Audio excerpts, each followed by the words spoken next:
ఎవరితోనో పరిశుద్ధాత్మ దేవుడు మాట్లాడుతున్నారు. నీ మనసునే నువ్వు నిలుపుకోలేకపోతున్నావే. దేవుడిచ్చిన అవయవాళ్ళే నువ్వు కాపాడుకోలేకపోతున్నావే. నీ హృదయాన్ని యేసయ్యకి ఇవ్వలేకపోతున్నావే. నీ మనసునే నువ్వు నిలుపుకోలేకపోతున్నావే. ఆయన రాజ్యానికి అర్హుడు ఎలా అవుతావు నువ్వు? హల్లెలూయా.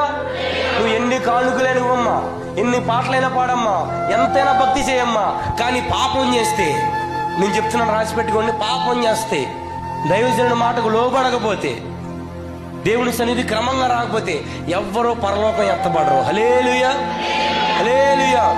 రేపొద్దున ఇదే ఊరమ్మా, బొమ్మిడింపాడు ఒక మేఘం వస్తుంది, గుడివాడ ఒక మేఘం వస్తుంది, హైదరాబాద్ ఒక మేఘం వస్తుంది.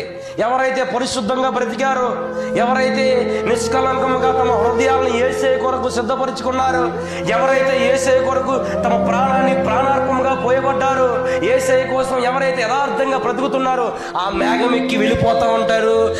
చాలా మంది ఆ మేఘంలో వెళ్ళిపోతూ ఉంటారు. చాలా మంది విడిచిపెట్టబడి రోజు గుండ్లు కొట్టుకొని ఏడుస్తూ ఉంటారు. హల్లెలూయా. ఆ మేఘం ఎక్కాలని మీకు లేదా? ఆ మేఘం ఎక్కాలని మీకు లేదా? మా ఉందా లేదా? హల్లెలూయా. గట్టిగా చెప్తాం హల్లెలూయా, హల్లెలూయా.